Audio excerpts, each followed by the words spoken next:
Orang tahanan ini mau kabur. Dair dalam mulut. Keluar sebuah tali. Semakin ditarik semakin panjang. Langsung dari perut. Keluar sebuah barang.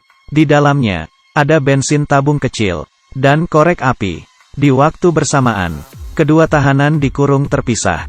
Dari dalam tangan keluar sebuah jarum. Mereka menggunakannya untuk melepas borgol. Tahanan satunya memberi isyarat ke yang satunya. Ia menangkap pesan. Memeras bensin ke tubuh tahanan sebelah. Nyalakan api dan terbakar. Tolong, pemadam api datang. A. Ambil alat pemadam kebakaran. Buka pintu, agar api tidak menyebar. Tahanan dilepas. Ia membuat kekacauan. Saat kacau, ia mengambil kunci dari polisi, menarik tombol, membuka pintu, lalu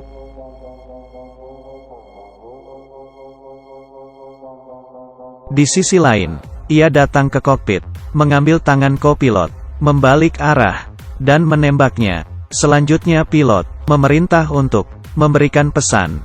Semuanya aman, dan terbang. Selama tangan Laoma ada pistol. Karena itu, ia bisa mengendalikan semua situasi. Selamat datang di penjara.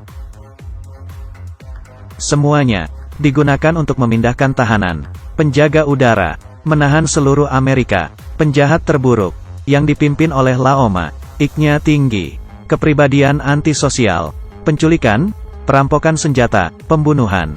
Semua bisa dilakukan. Baru umur 39. 25 tahun di penjara. Membunuh 11 tahanan satu sel. Melewati penjara 2 kali. Menyebabkan 3 kali kerusuhan. Tapi sekelompok preman menyembunyikan sesuatu. Pria yang sial ini awalnya merasa puas mendapat kesempatan untuk bebas. Tapi malah seperti ini. Masalah ini, ia sama sekali tidak ada hukuman. Naik pesawat ini hanya karena sejalan. Ia pulang 8 tahun yang lalu dengan istrinya yang sedang hamil. Dilecehkan oleh 3 orang pria. Ia tidak ingin buat masalah. Dipukul duluan. Ia baru membalasnya. Penjahat tidak bernafas. Ia telah membunuhnya. Dihukum 7-10 tahun penjara. Jangka waktu tertentu. Ia hanya bisa pasrah, olahraga dan belajar di sel tahanan. Memuaskan diri, menggu untuk kembali bersama istrinya. Saat itu anaknya umur 8 tahun.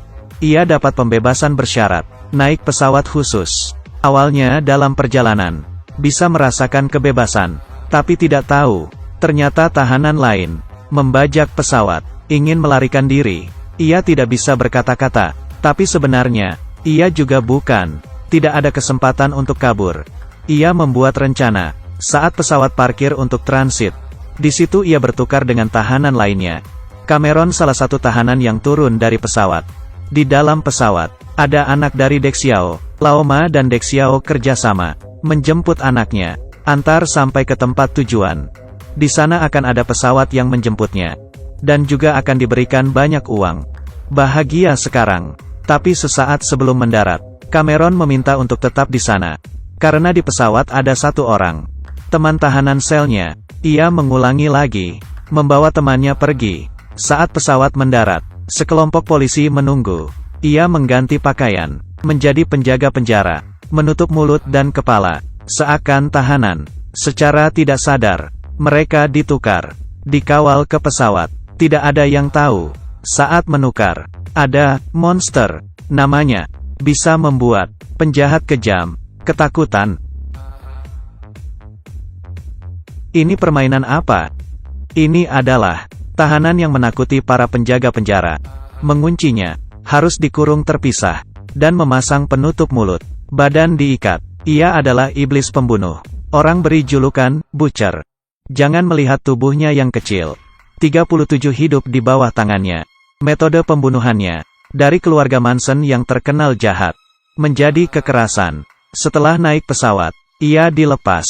Penjaga penjara dengan hati-hati, melepas ikatan mulut. Matanya mulai terlihat. Tahanan berpura-pura menjadi penjaga. Ternyata, di dalam pesawat ini, dari awal, sudah dikendalikan oleh tahanan. Bebas. Sudah bebas. Polisi di bandara baru tahu, Tahanan yang turun dari pesawat. Semuanya penjaga penjara. Polisi buru-buru mengejar. Tapi tidak keburu. Dengan cepat polisi menemukan GPS pesawat. Kirim helikopter militer. Berniat untuk menembak jauh. Tapi penjaga penjara pintar. Dari awal bertukar dengan tahanan. Melepaskan GPS. Mengganti dengan barang lain. Peluang tidak banyak. Tahanan yang baik. Mencoba menggunakan pesawat. Alat perekam. Untuk memberikan pesan ke polisi. Tapi gagal. Ia hanya bisa berada di dalam pesawat. Berpura-pura menjadi tahanan. Menanyakan rencana mereka. Mencari kesempatan. Saat pesawat. Rodanya tertahan. Kecepatan tidak bisa ditingkatkan. Cameron disuruh turun. Melihat kondisi. Di sini. Mereka menemukan tubuh. Ternyata ia orang yang tidak sempat naik. Memeluk. Roda yang mau ditutup. Dan terjepit mati. Cameron sadar ini kesempatan. Saat penjaga tidak sadar, ia menulis nama penjaga, dan arah tujuan pesawat, ke tubuh pria mati itu. Kemudian dilempar keluar.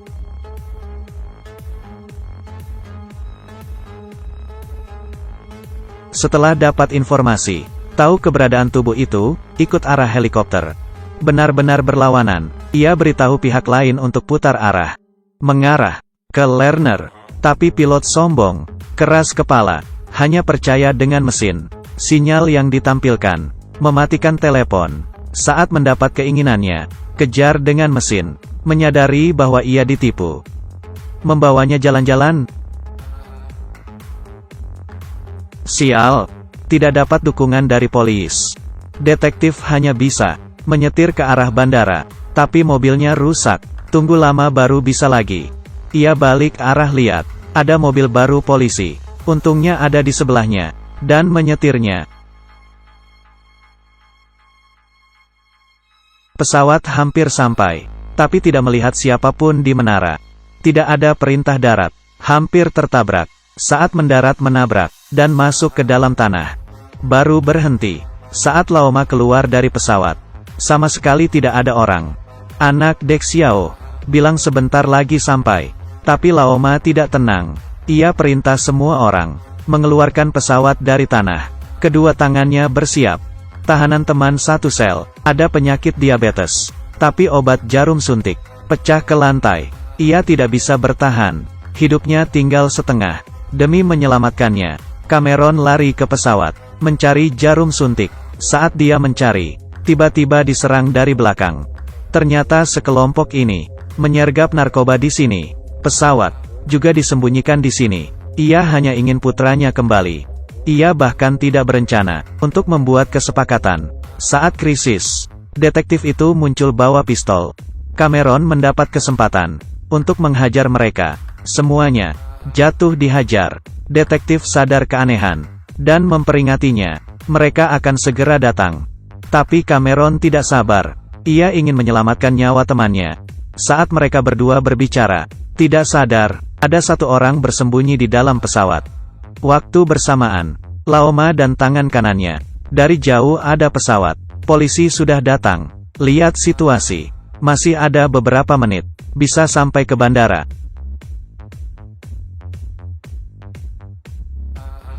Narapidana dengan sekuat tenaga menarik. Jika pesawat tidak keluar, mereka akan berakhir. Salah satu narapidana berhenti dan berlari ke persediaan bandara. Ternyata ada orang di sana. Ia ingin kabur sendiri. Tapi detektif sadar.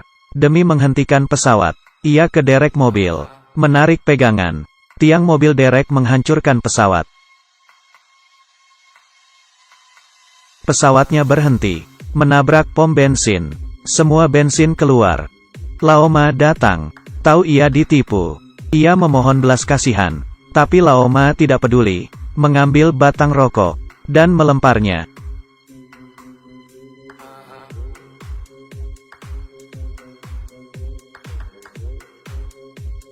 Polisi sampai di depan mata. Ia tidak panik. Menggunakan botol kaleng. Memerintahkan orang untuk letakkan tangki bensin. Semua tabung gas dibuka. Narapidana lainnya menyiapkan senjata. Mengumpat di sisi parkiran. Saat polisi masuk, satu tembakan kena dua orang. Menembak langsung. Sekarang,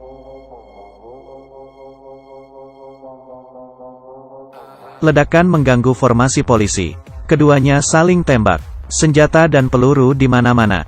Cameron menyetir mobil polisi yang terbakar. Di seberang perang, berhasil balik ke pesawat. Untuk menggagalkan Laoma terbang, ia mengikatnya dengan tali.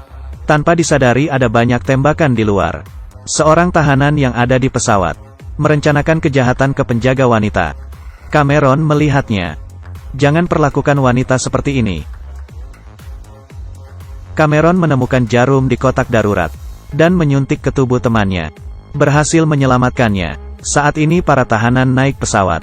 Siap terbang. Ia sadar pesawat terikat. Terus menembak tiang. Sampai hancur. Berhasil terbang. Dan Cameron juga kehilangan kesempatan untuk kabur. Di atas pesawat, Laoma sadar. Pasti ada mata-mata, makanya bisa dikejar polisi. Ia mengarahkan pistol ke penjaga penjara wanita. Memaksa mata-mata muncul, demi menyelamatkan Cameron. Bilang itu ulahnya. Laoma langsung menembaknya. Yang Laoma curigai adalah Cameron. Dan berteriak keras menuduh wanita penjaga yang memberikan polisi surat. Dan mengambil boneka kelinci yang akan diberikan ke putrinya. Sangat gila. Di saat itu polisi berhasil mengejar. Keduanya saling menembak di udara. Cameron melihat temannya yang terbaring lemah. Mata penuh pengampunan. Bangun dan mulai melawan. Peluru pun tidak bisa menghentikannya. Berjalan membunuh mereka. Mengontrol pesawat. Tapi bahan bakar pesawat habis. Hanya bisa mendarat di Las Vegas. Pesawat mendarat di jalan. Menabrak bar dan tempat area judi. Masuk ke area judi. Polisi mengepung pesawat. Menangkan tahanan yang keluar. Teman Cameron dibawa ke rumah sakit. Di saat itu, Cameron sadar Laoma dan tangan kanannya pergi pakai mobil pemadam kebakaran. Ingin melarikan diri. Ia dan detektif mengendarai motor mengejar mereka. Cameron loncat ke atas. Motornya menabrak mati tangan kanan Laoma. Laoma yang berdiri di atas berakhir lebih buruk. Tangannya diikat olehnya, dinaikkan ke atas, dan menabrak tembok gedung, dan tertindih bangunan. Jatuh ke dalam lubang dan tertindih. Alami kehidupan 9 kematian. Cameron selamat, dan bertemu dengan putri yang belum pernah ditemuinya. Sekeluarga berpelukan. Film kriminal ini berjudul Con Air. Pasti semua orang sudah menonton. Dirilis di Amerika pada tahun 1997. Dan mengalahkan banyak film blockbuster lainnya. Adegannya cukup panas. Setiap karakter punya kepribadian berbeda. Juga banyak menambahkan ironi ke sistem. Dan diskusi tentang psikologi. Dibintangi oleh Nicolas Cage. Bukankah raja film buruk saat itu? Tubuh berotot. Dan tampan. Setelah menonton film ini, tidak bisa menahan nafas. Ini adalah blockbuster nyata. Ini adalah para penggemar Nicolas Cage. Baik. Cerita hari ini sampai di sini. Saya Sianyu. Kalau kamu ingin mendengar cerita lain, ingin lihat film lain, bisa kasih tahu saya. Saya kasih tahu kamu. Sampai bertemu di film lainnya. Biopie Gelombang.